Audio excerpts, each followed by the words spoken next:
সেই কিয়ামতের দিনটা বড্ড ভয়ঙ্কর, কেউ সুপারিশ করার সাহস পাবে না। আরে আমার অবস্থা কি আমি জানি না, আমি আবার কারোর জন্য সুপারিশ করব? কথা বুঝেন নাই?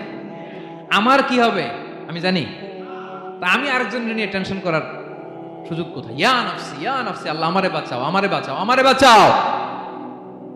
কাঁদতে কাঁদতে মানুষ হয়রান হয়ে যাবে, এ নাকি আবার আরেকজনের বাঁচাবে। বিশ্বনবী বলেন, বিশ্বনবী একবার ছাগলের রান খাচ্ছিলেন, রান খেতে খেতে বিশ্বনবী বলেন, আনা সাইয়্যিদুন নাস ইয়াউমাল কিয়ামাহ, আমি কিয়ামতের দিন সর্বশ্রেষ্ঠ হব, মানুষের মধ্যে সর্বশ্রেষ্ঠ সেরা আমি বিশ্বনবী। আলহামদুলিল্লাহ পড়ে বিশ্বনবী বলেন, সেদিনটা বড্ড ভয়ঙ্কর, সেদিন কেউ কারো কোনো উপকারে আসবে না, বন্ধু বন্ধুর কাজে আসবে না, স্ত্রী স্বামীর উপকারে আসবে না, স্বামী স্ত্রীর উপকারে আসবে না, পীর সাহেব মুরিদরে বাঁচাতে পারবে না, মুরিদ পীর সাহেবরে বাঁচাতে পারবে না, নেতা কর্মীর পরিচয় দিবে না, কর্মী নেতার পরিচয় দিবে না, ভাই বোনকে চিনবে না, বোন ভাইকে চিনবে না, বাবা তার সন্তানকে চিনবে না, মেয়েকে দেখে মা দৌড়ে দৌড়ে পালাবে। বড্ড ভয়ঙ্কর দিন।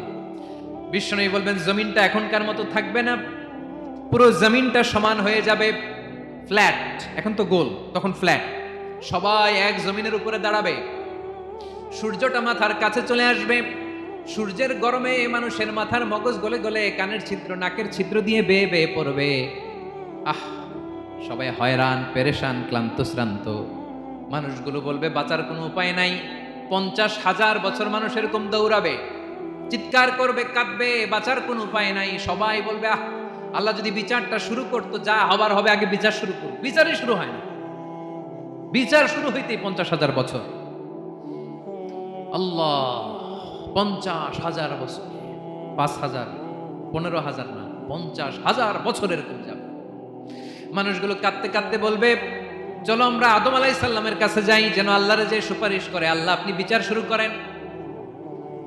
কিয়ামতের ময়দানে সবাই মিলে সাইয়েদনা আদম আলাইহিস সালামের কাছে যেয়ে বলবে, ইয়া আবাল বাশার ইয়া আউয়ালাল আম্বিয়া, ও আদম নবী, আপনি দুনিয়ার বুকে প্রথম নবী, আল্লাহ নিজ হাতে আপনারে 60 হাত লম্বা করে বানিয়েছেন, আপনার সম্মানে ফেরেশতাদেরকে সেজদা দিতে বলেছেন, দুনিয়ার প্রথম নবী, প্রথম মানুষ আপনি, আপনি আল্লাহরে যে সুপারিশ করেন যেন আল্লাহ বিচার শুরু করে। আদম আলাইহিস সালাম বলবেন, আমি পারবো না, কারণ আল্লাহ আমাকে একটা নিষিদ্ধ গাছের কাছে যেতে নিষেধ করেছিল, আমি ভুল করে এই গাছের ফল খেয়েছি। নাফসি নাফসি, আজকে আমার কি হবে আমি জানি না, আমি বড় লজ্জিত। আমারে যদি আল্লাহ জিজ্ঞেস করে কেন খাইছিলাম, আমার কোনো উত্তর নাই, তোমারে বাঁচাবো কেমনে আমি? নবীরা থার করে কাঁপবে সেদিন। আদম আলাইহিস সালাম বলবেন, আমি পারবো না, মাফ করো আমাকে, আমি পারবো না, ওই যে ভুল করে গন্ধম খেয়ে ফেলেছি, নিষিদ্ধ গাছের ফল খেয়ে ফেলেছে, আমি বড় লজ্জিত অনুতপ্ত, আমি পারবো না। আজকে আল্লাহ এত রাগান্বিত হয়েছে, আগে কখনো আল্লাহ এত রাগান্বিত হয় নাই, ভবিষ্যতেও আল্লাহ কখনো এত রাগান্বিত হবে না, আমি পারবো না। এক কাজ করো, তোমরা নূহ আলাইহিস সালামের কাছে যাও। কোন নবী? লোকেরা এবার পাগলের মতো দৌড়াতে দৌড়াতে আল্লাহর নবী নূহ আলাইহিস সালামের কাছে যেয়ে বলবে, ইয়া নবী আল্লাহ নূহ, আনতা আউয়ালুর রুসুলি ফিল আরদ, আপনি জমিনে প্রথম রাসূল। আদম আলাইহিস সালাম নবী ছিলেন, রাসূল ছিলেন না, এই দুনিয়ার বুকে প্রথম রাসূল ছিলেন আল্লাহর নবী নূহ আলাইহিস সালাম। সবাই বলবে, ও নবী আল্লাহ নূহ, রাসূল আল্লাহ নূহ, আল্লাহ আপনাকে আবদান শাকুরা, শুকরগুজার বান্দা বলে কোরআনে বলেছে। কোরআনে নূহ আলাইহিস সালামের নামেও সূরা আছে না নাই? আপনি আল্লাহর প্রিয় বান্দা, প্রিয় রাসূল।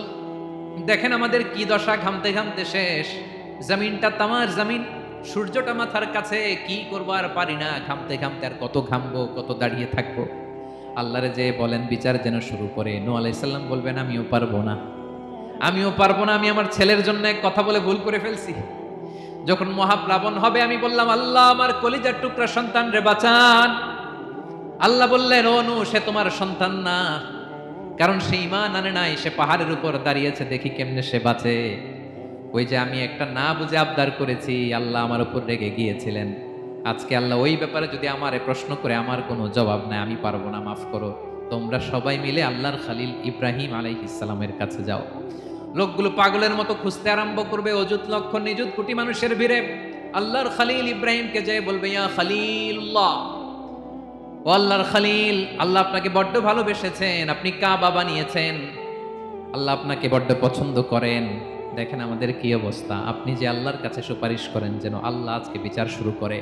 আল্লাহর নবী ইব্রাহিম বলবেন, আমিও পারবো না, আমি আমার জীবদ্দশায় 3টা মিথ্যা বলেছি। কয়টা? আসলে মিথ্যা না, একটু টুইস্ট করে কৌশল করে কথা বলেছিলেন, ওইটাকে হাদিসে মিথ্যা বলা হয়েছে। আমি জীবনে 3টা মিথ্যা বলেছি, জীবন বাঁচানোর তাগিদে কৌশল করে 3টা কথা বলেছি। আজকের এই কঠিন ময়দানে আল্লাহ যদি ওই 3টা কথার ব্যাপারে জিজ্ঞেস করে, লজ্জায় আমি মাথা দেখাতে পারবো না, আমিও পারবো না, আমিও পারবো না। আজকে আল্লাহ এত রেগে আছে, আগে কখনো এত রাগে নাই, পরেও রাখবে না। তোমরা সবাই মিলে বনি ইসরাইলের নবী মুসা আলাইহিস সালামের কাছে যাও। সবাই এবার যাবে মুসা আলাইহিস সালামের কাছে, যেয়ে বলবে, ইয়া নবী আল্লাহ মুসা, আপনি ছিলেন কালিমুল্লাহ, আল্লাহর সাথে সরাসরি কথা বলতেন। রব্বুল আলামিন আপনাকে তাওরাত কিতাব দিয়েছেন, আপনি যে একটু সুপারিশ করেন। আল্লাহর নবী মুসা বলবেন, মাফ করো, আমিও পারবো না, আমি দুনিয়ার বুকে ভুল করে একটা মানুষকে মেরে ফেলেছি। আমি মারছিলাম আদব শিক্ষা দেওয়ার জন্য এক থাপ্পড়, এই থাপ্পড়ে যে ওই লোক মরেই যাবে আমি জানতাম না। আজকে আল্লাহ যদি জিজ্ঞেস করে কেন মারলা, জবাব আছে? ওই লজ্জায় আমি অনুতপ্ত, আমি পারবো না, আমার এই কথা বলো না। আজকে আল্লাহ বড্ড রেগে আছে, আমি পারবো না, তোমরা আল্লাহর নবী সাল্লাল্লাহু আলাইহি সাল্লামের কাছে যাও। কিয়ামতের ময়দানে মানুষগুলো পাগল পাড়া হয়ে আল্লাহর নবী ঈসা আলাইহিস সালামের কাছে যাবে, যে বলবে, নবী ঈসা আপনি রূহুল্লাহ, বাবা ছাড়া আল্লাহ আপনাকে বানিয়েছেন, ইনজিল কিতাব দিয়েছেন, মৃত মানুষকে আপনি জীবিত করতে পারতেন। আজকের এই কঠিন বিপদের দিনে আপনি আমাদের সাহায্য করেন। আল্লাহর কাছে যে বলেন যেন বিচার শুরু করে। ঈসা আলাইহিস সালাম বলবেন, আমিও পারবো না, ইন্নী উবিদতু মিন দুনিল্লাহ, আমার উম্মত খ্রিস্টানেরা আল্লাহরে বাদ দিয়ে আমি ঈসার ইবাদত করেছে। আমার মা ম্যারি আর আমাকে ডাকতো জেসাস ক্রাইস্ট, আমার ইবাদত করেছে, যদিও আমি আমার ইবাদত করতে বলি না। ঈসা আলাইহিস সালামও ইবাদত করতে বলেছেন একজনের, তিনি কে? আল্লাহর নবী ঈসা আলাইহিস সালাম বলবেন, আমিও পারবো না, আজকে আল্লাহ অনেক রেগে আছে, আমি পারবো না, তবে একটা পরামর্শ দিতে পারি, একটা সাজেশন দিতে পারি। আজকের দিনে এই কঠিন মুসিবতের কালে, এই কঠিন সময়ে কেউ আল্লাহর দরবারে দাঁড়িয়ে একটা টু শব্দ করার ক্ষমতা কারো নাই, একমাত্র আখিরি জামানার পয়গম্বর বিশ্বনবী মুহাম্মদুর রাসূলুল্লাহ ছাড়া। মানুষগুলো এবার আগুনের মধ্যে পানি দিলে যেমনি আগুন নিভে যায়, দাউ দাউ করা হৃদয়ে জ্বলন্ত আগুন তাদের ঠান্ডা হবে। কিয়ামতের ময়দানে ওই বিভীষিকাময় সময়ে, মুসিবতের কালে মানুষগুলো পাগল হয়ে বিশ্বনবীকে খুঁজতে আরম্ভ করবে। সবাই মিলে বিশ্বনবীর কাছে যেয়ে বলবে, ইয়া রাহমাতাল লিল আলামিন, ইয়া খাতামান নবীন, রাহমাতাল লিল আলামিন, দেখেন আমাদের কি অবস্থা, কি কঠিন বিপদে আমরা আছি, দাঁড়াতে পারি না, সূর্যের আলোতে ঘেমে হয়রান। আজকে কেউ সুপারিশ করতে পারবে না। সব নবীরা অপারগতা স্বীকার করেছে, তারা বলেছে আপনি ছাড়া কেউ নাকি আল্লাহর সামনে দাঁড়াতে পারবেন না, আপনি একটু সুপারিশ করেন। বিশ্বনবী বলবেন, আসো আসো, আজকের দিনে আমি ছাড়া আল্লাহর সামনে কেউ দাঁড়াতে পারবে না। বিশ্বনবী মাকামে মাহমুদে যে আল্লাহু আকবার বলে সিজদায় লুটিয়ে পড়বেন। আল্লাহ রাব্বুল আলামিন বিশ্বনবীকে এমন কিছু চমৎকার শব্দ শিখাবেন, ওই শব্দগুলো দিয়ে আল্লাহর প্রশংসা করে বিশ্বনবী কাঁদতে আরম্ভ করবেন। বিশ্বনবী এমন ভাবে অজর দ্বারায় সিজদায় লুটিয়ে পড়ে কাঁদবেন, রব্বুল আলামিনের রহমতের দরিয়ায় জোশ লেগে যাবে। রব্বুল আলামিন এই দৃশ্য থেকে সহ্য করতে পারবেন না। রব্বুল আলামিন বলবেন, ইয়া মুহাম্মদ ইরফা রাসাক, ও নবী আপনি মাথা তোলেন, মাথা তোলেন, আপনার কান্না আমি সহ্য করতে পারি না। নবী আপনি মাথা তোলেন, সাল তুতা, আজকে আপনি যা চাবেন তাই দেব। নবী আপনি সিজদা থেকে মাথা তুলেন, সাল তুতা, যা চাবেন তাই দেব। ওয়াশফা তুশাফা, যার জন্য সুপারিশ করবেন তার সুপারিশ কবুল করে নেব। বিশ্বনবী এবার মাথা তুলবেন। যে বিভীষিকাময় সময়ে প্রত্যেক নবী বলেছেন আমি পারবো না, প্রত্যেক নবী বলেছেন নাফসি নাফসি, আমার কি হবে আমি জানি না, আল্লাহ আমারে বাঁচাও। প্রতিটি নবী বলবেন নাফসি নাফসি, আল্লাহ তুমি আমারে বাঁচাও, আমারে বাঁচাও। বিশ্বনবী মাথা তুলবেন, তুলে বলবেন রব্বি হাবলি উম্মতি, আল্লাহ তুমি আমার গুনাহগার উম্মতকে বাঁচাও। এই দুনিয়ার বুকে রব্বুল আলামিন সব নবীকে একটা করে দাওয়া মুস্তাজাবা দিয়েছেন, মানে যে দোয়া করলে কবুল হয়ে যায় সাথে সাথেই। দাও বিহা, দুনিয়ার সব নবীরা ওই দোয়াটা দুনিয়ায় করে ফেলেছে। সব নবীকে আল্লাহ একটা করে দোয়া দিয়েছেন, নবী দোয়া করলেই কবুল। সব নবীরা ওই দোয়া করে ফেলেছে দুনিয়াতে। বিশ্বনবী বলেন আমি করি নাই।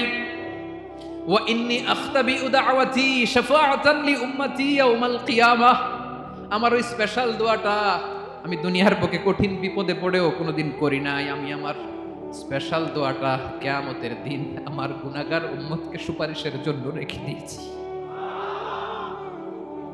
আল্লাহ বলবেন, নবী ইরফা রাসাক, মাথা তোলেন, আর কাটবেন না। বিশ্বনবী মাথা তুলবেন। আল্লাহ বলবেন, সাল তুতা, আপনি যা চাবেন তাই দেব। ওয়াশফা তুশাফা, সুপারিশ করেন, সুপারিশ কবুল করব। বিশ্বনবী বলবেন, আল্লাহ ওই স্পেশাল দোয়াটা দুনিয়াতে করি নাই, আজকে আমি তোমার দরবারে দাঁড়িয়ে কিয়ামতের দিন ওই দোয়াটা করছি। আল্লাহ, আমার যে উম্মতের হৃদয়ে যাররা পরিমাণ ঈমান আছে, আমার একটা উম্মতকেও তুমি জাহান্নামে ঢুকাতে পারবা না। বিশ্বনবী পাগলের মতো একবার হাউজে কাউসারে যাবেন, একবার সিরাতে যাবেন, একবার পুলসিরাতের দিকে, একবার হাউজে কাউসারের দিকে পাগলের মতো দৌড়াতে থাকবেন। তার কোনো গুনাহগার উম্মত যাতে জাহান্নামে ঢুকে না যায়, সেদিন কেউ সুপারিশ করতে পারবে না বিশ্বনবী ছাড়া। এজন্য 5 নম্বর আল্লাহ বললেন, মান যাল্লাযী ইয়াশফাউ ইনদাহু ইল্লা বিইযনিহি। কার সাহস আছে, কার এত বড় বুকের পাটা কিয়ামতের কঠিন দিন আল্লাহর সামনে দাঁড়িয়ে সুপারিশ করবে? কারো ক্ষমতা নেই, কারো ক্ষমতা নাই। বিশ্বনবী সেদিন সেজদায় পড়ে উম্মতের জন্য কাঁদবেন, সবাই কাঁদবে, নফসি নফসি, আল্লাহ আমারে বাঁচাও, আল্লাহ আমারে বাঁচাও। বিশ্বনবী বলবেন, উম্মতি উম্মতি। বিশ্বনবী আমার জন্য কাঁদবেন, আপনার জন্য কাঁদবেন, আমাদের জন্য সেদিন কেঁদে কেঁদে জাহান্নামের দরজায় দাঁড়িয়ে আমাদেরকে টেনে টেনে জান্নাতে ঢুকাবেন। এজন্য এই বিশ্বনবীর ভালোবাসা যেন আমাদের হৃদয়ে ভরপুর থাকে। আমার ভাইয়েরা, প্রতি শুক্রবার বিশ্বনবীর উপরে বেশি বেশি যেন আমরা দুরূদ পড়ি। আমরা যখন বিশ্বনবীর সালাম দেই, দুরূদ পড়ি, একদল স্পেশাল ফেরেশতা আছে যারা বিশ্বনবীর দুরূদটা নিয়ে সরাসরি বিশ্বনবীর রওজায় যায়, যে বলে, অমুকের বেটা অমুক আপনারে সালাম দিয়েছে। বিশ্বনবী নিজ কবরের থেকে নিজেই সালামের উত্তর দেয়। বিশ্বনবীর ভালোবাসা যেন আমাদের হৃদয়ে থাকে, বিশ্বনবীর সুন্নাহ দিয়ে যেন আমাদের জীবনটাকে সাজাই। পারা যাবে ইনশাআল্লাহ। বিশ্বনবীর ভালোবাসা ছাড়া কেউ জান্নাতে ঢুকতে পারবে?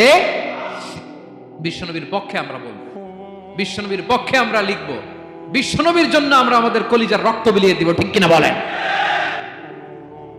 সেদিন বিশ্বনবী ছাড়া কেউ সুপারিশ করতে পারবে না।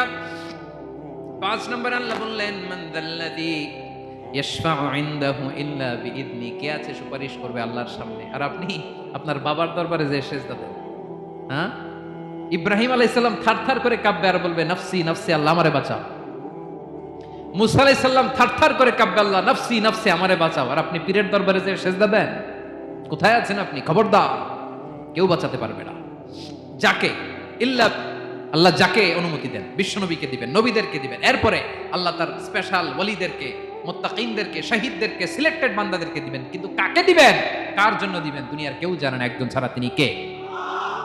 আল্লাহর ওয়ালিদেরকে, নেককার লোকদেরকে আল্লাহ সুপারিশের অনুমতি দিবেন। কিন্তু আপনি যারে মানেন, যার পায়ে সেজদায় লুটিয়ে পড়ে থাকেন, তারে যে আল্লাহ দিবেন, এটার কোনো গ্যারান্টি আছে? কথা বলেন। এজন্য জপতে হবে একজনের নাম, আওয়াজ করে বলুন, তিনি কে?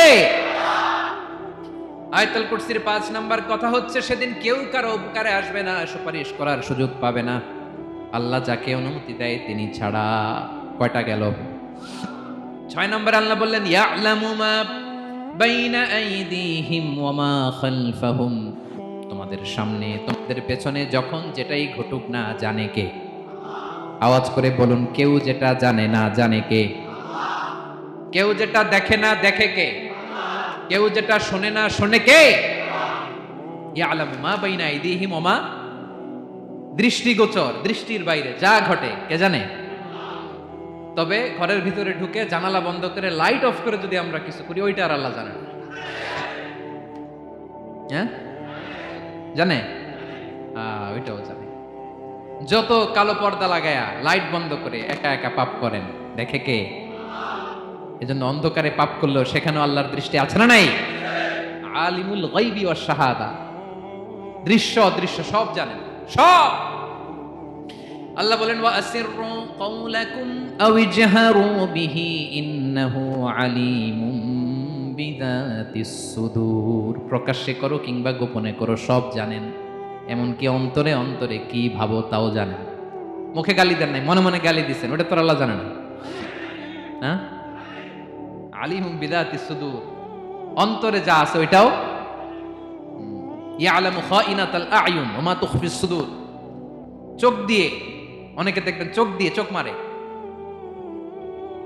ওইটাও আল্লাহ দেখেন। বিচার করতেছে, বিচারককে ঘুষটুস দিয়ে আপনি চোখ মারলেন যে এইভাবে না ওইভাবে কর, ওইটা তো আল্লাহ দেখে নাই। হ্যাঁ, খাইনাতাল আয়ুন, চোখের খেয়ানত দেখে। ওয়া মা তুখফিস সুদূর, অন্তরে যেটা লুকায় রাখো এটাও তিনি দেখেন। এজন্য আল্লাহ বলেন 6 নম্বর কথা হচ্ছে ইয়ালামু মা বাইনা আইদিহিম ওয়া মা খালফাহুম, সামনে পেছনে যা ঘটে সব জানে কে? কথা ক্লিয়ার? 7 নম্বরে আল্লাহ বললেন ওয়ালা ইউহিতুনা বিশাইইম মিন ইলমিহি ইল্লা বিমা শা, কেউ তার জ্ঞানকে পরিব্যাপ্ত করতে পারে না, পরিবেষ্টন করতে পারে না। তার জ্ঞানে কি আছে কেউ জানতে পারে না, ততটুকু ছাড়া যতটুকু তিনি জানেন। সুবহানাল্লাহ। নবীরা কি সব জানেন? বিষ্ণু ঈসা ইসলাম সব জানতেন না। আল্লাহ তাআলা নবীদেরকে যতটুকু জানান ততটুকুই নবীরা বলে, ঠিক কি না? ওমা ইয়ানতিকু আনিল হাওয়া ইন হুয়া ইল্লা ওয়াহয়ুন ইউহা। আল্লাহ যতটুকু জানায় নবীরা ততটুকু বলতে পারে, এর বাইরে বলতে পারে না। আল্লাহ যতটুকু জানায় ততটুকু। আমাদের জ্ঞান যা আছে দিছে কে? সবাই বলুন, কে দিছে? এজন্য আল্লাহ বলে আমি যদি জ্ঞান দেই তাইলে তোমরা জ্ঞান পাও, এছাড়া জ্ঞানের কোনো মাধ্যম দুনিয়াতে। আর আমাদের জ্ঞান একেবারে কম, এই জ্ঞান নিয়ে আমরা বড়াই, কত বড়াই করি, জ্ঞানের কত বড়াই, গর্ব অহংকার, কত গরম আছে না নাই? কি জ্ঞান আছে আপনার? কি জানেন বলেন? ভবিষ্যৎ জানেন? কালকে কি হবে জানেন? তো কি জানেন আপনি? কালকে কি হবে এটাই তো জানি না, এখন কি হবে তাই জানি না, পিছনে কি করছিলাম এটা মনে রাখতে পারি না। আজ থেকে 1 মাস আগে এই বিকেলে আপনি কি করতেছিলেন মনে আছে? এত দূরে যাওয়া লাগবে না। আজ থেকে 1 সপ্তাহ আগে রাত্রে বেলায় কি খাইছিলেন মনে আছে? আজ থেকে 5 দিন আগে কোন জামাটা পরছিলাম মনে আছে? তো কি জানেন আপনি? কিছুই না। আমাদের জ্ঞানকে আল্লাহ বলেছেন কলিল। কি বলেছেন? এজন্য রব্বুল আলামিন বলেন তোমাদের জ্ঞান হলো কলিল। ওয়ামা উতিতুম মিনাল ইলমি ইল্লা কলিলা, একেবারে যত সামান্য জ্ঞান আমি আল্লাহ তোমাদেরকে দিয়েছি, আসল জ্ঞান ভান্ডার একমাত্র আমি আল্লাহর কাছে। তাহলে আমাদের জ্ঞানকে আল্লাহ কি বলেছেন? কলিল। একটু বলুন কি বলেছেন? কলিল মানে কি? একটা মহাসাগরের মধ্যে, খেয়াল করে শুনেন বুঝবেন, একটা মহাসাগরের মধ্যে একটা চড়ুই পাখি যে যদি একটু পানি খায়, পানি খাওয়ার পরে ওই চড়ুই পাখির ঠোঁটে যে একটু পানি লেগে থাকে ওইটারে বলে কলিল। আল্লাহ বলে মহাসাগর থেকে পানি খাওয়ার কারণে চড়ুই পাখির ঠোঁটে যে একটু পানি লেগে আছে, এই পানিটা হচ্ছে তোমরা পৃথিবীতে যারা আছো সবার জ্ঞান, সবাই মিলে এতটুকু জ্ঞান, আর পুরো মহাসাগরের পানি হচ্ছে আমি আল্লাহর জ্ঞান। তাহলে আপনার জ্ঞান তো অনেক বেশি। এজন্য জ্ঞানের বড়াই করা যাবে না। আল্লাহ বলেন ওয়ালা ইউহিতুনা বিশাইইম মিন ইলমিহি ইল্লা বিমা শা, আল্লাহ যতটুকু জানান ততটুকুই আমরা জানি, তিনি যে কত জানেন আমাদের কোনো ধারণা নাই, ঠিক কিনা বলেন? কয়টা গেল? 7টা। আর রইল কয়টা? 8 নম্বরে আল্লাহ বলেন ওয়াসিআ কুরসিয়ুহুস সামাওয়াতি ওয়াল আরদা, তার কুরসি আকাশ জমিন বিস্তৃত, আকাশ এবং জমিনকে পরিব্যাপ্ত করে রেখেছে তার কুরসি, তার ক্ষমতা, তার কর্তৃত্ব। কুরসির 2টা তাফসীর। এক তাফসীর হলো কুরসি মানে ক্ষমতা, তার ক্ষমতা, কর্তৃত্ব, আকাশ জমিন বিস্তৃত। তৃতীয় আসমান আবার এরকম, ওইটার তুলনায় দ্বিতীয় আসমানটা একটা আংটির সমান। চতুর্থ আসমানের তুলনায় মরুভূমির মাঝখানে তৃতীয় আসমানটা আংটির সমান। একটার চেয়ে আরেকটা বড়। কত বড় আমি বলতে পারবো, আপনারা শুনতে পারবেন, কিন্তু আমরা কল্পনা এটা ধারণ করতে পারবো? পঞ্চম, ষষ্ঠ, সপ্তম, 7 আকাশ শেষ। কি শেষ? এর উপরে আছে বাইতুল মামুর। কি নাম? এটা ফেরেশতাদের মসজিদ, ফেরেশতাদের কেবলা, ফেরেশতাদের কাবা। আমরা যেমন মক্কায় কাবা, ফেরেশতাদের কাবা কেবলার নাম হচ্ছে আল বাইতুল মামুর। 7 আসমানের উপরে। এটা কত বড় শুনেন। প্রতিদিন বিষ্ণু বলেন প্রতিদিন এই আল বাইতুল মামুর ফেরেশতাদের মসজিদে 70,000 ফেরেশতা ইবাদতের জন্য চান্স পায়। প্রতিদিন কয় হাজার? একবার ঢুকে যে বের হয়ে যায় কিয়ামতের আগে দ্বিতীয়বার আর তারা চান্স পাবে না। আল বাইতুল মামুর ওইটা শেষ। এরপরে সিদরাতুল মুনতাহা। কি নাম? সীমান্ত বৃক্ষ। এটা আরো বড়, একটা বিশাল বড় বড়ই গাছ আল্লাহ বানাইছে। ওয়া ইলাইহি ইয়ানতাহি ইলমুল মালাইকা ফেরেশতাদের জ্ঞান সীমানা ওইখানেই শেষ। এর উপরে কি হয় ফেরেশতারা আর জানে না। ফেরেশতাদের ক্ষমতা এখানে শেষ। সিদরাতুল মুনতাহা, সিদরাতুল মুনতাহার এরিয়া শেষ। এরপরে শুরু হয় আল্লাহুল মাহফুজ, কোরআনের বাড়ি। কোরআনের বাড়ি কই? বাল হুয়া কুরআনুম মাজিদ ফি, এটা মিন দুররাতিন বাইদা, সাদা ঝকঝকে ডায়মন্ড দিয়ে আল্লাহ বানাইছে। আমাদের সবার তাকদীর ভাগ্যলিপি ওইখানে লেখা, কি হবে না হবে। কোরআনের বাড়ি ওইটা, ওইটা শেষ। এরপরে শুরু হয় লা জামান লা মাকান এরিয়া। ওইখানে কোনো জামান নাই, মাকান নাই, no time no space area শুরু। ওইখানে কুরসি, যেখানে আল্লাহ পা রাখেন বা কুদরতি পা রাখেন, আল্লাহর কুরসি। বড় রাজা বাদশারা সিংহাসনে বসে পা রাখে একটা টেবিলের উপর, শাহী টেবিল, ওইটার নাম কুরসি। আল্লাহ বলে ওয়াসিআ কুরসিয়ুহুস সামাওয়াতি ওয়াল আরদ। আল্লাহর এই কুরসিটা এতক্ষণ যা বললাম এই সবগুলোর চাইতেও বড়। কুরসির উপরে আছে আল্লাহর আরশ। আর রহমানু আলাল আরশি ইস্তাওয়া। রব্বুল আলামিন ওই আরশের উপরে। আমি যেমনি চেয়ারের উপরে এরকম না। যেভাবে আল্লাহর জালালিয়াত, হিজ হাইনেস, হিজ রয়্যালনেস, আল্লাহর জালালিয়াত, আল্লাহর কুদরতের মাধ্যমে যেভাবে আল্লাহ আরশের উপর থাকা দরকার, আল্লাহর সত্তা, আল্লাহ ঠিক ওইভাবে আছেন, আরশের উপরে আছেন। ওয়া ইয়াহমিলু আরশা রাব্বিকা ফাওকাহুম ইয়াউমাইযিন সামানিয়া। কিয়ামতের দিন আল্লাহর এই আরশটা ৮ জন ফেরেশতা বহন করবে।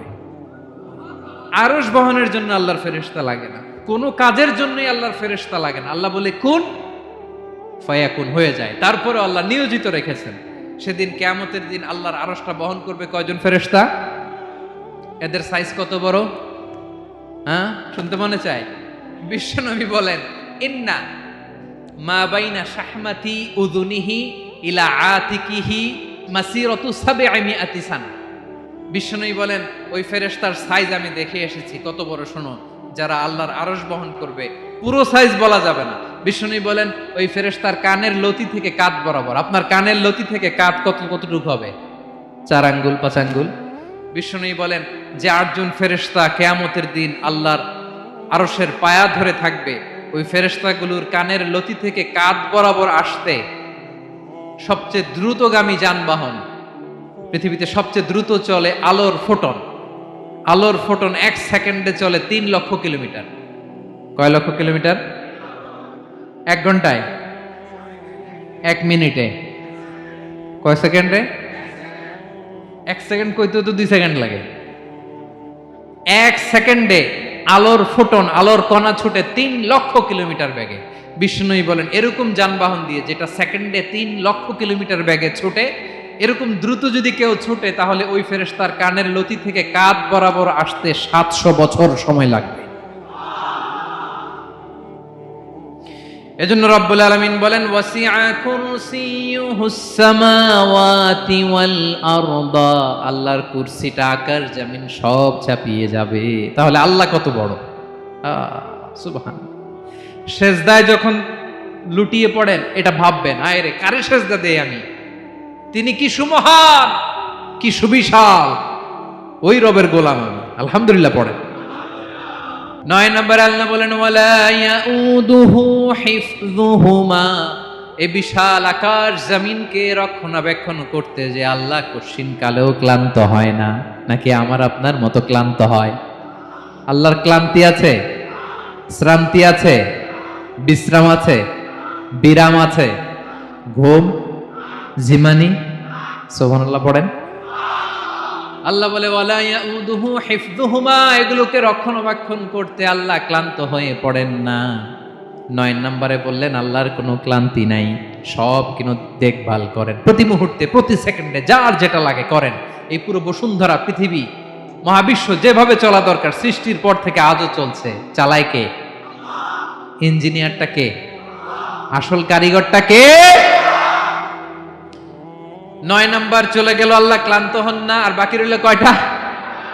সব শেষে আল্লাহ তাআলা বললেন ওয়া হুয়াল আলিয়ুল আযীম। ওয়া হুয়াল আলিয়ুল আযীম, তিনি হচ্ছেন আল আলিয়ুল আযীম। সব শেষ কথা, প্রিয় ভাইয়ের, আমি বলেছিলাম আয়াতুল কুরসিতে আল্লাহর মোট কয়টা সুন্দর সুন্দর নাম আছে? দুইটা তো বলে ফেলছে, এগুলো কি ছিল? আল হাইয়ু আল কাইয়ুম।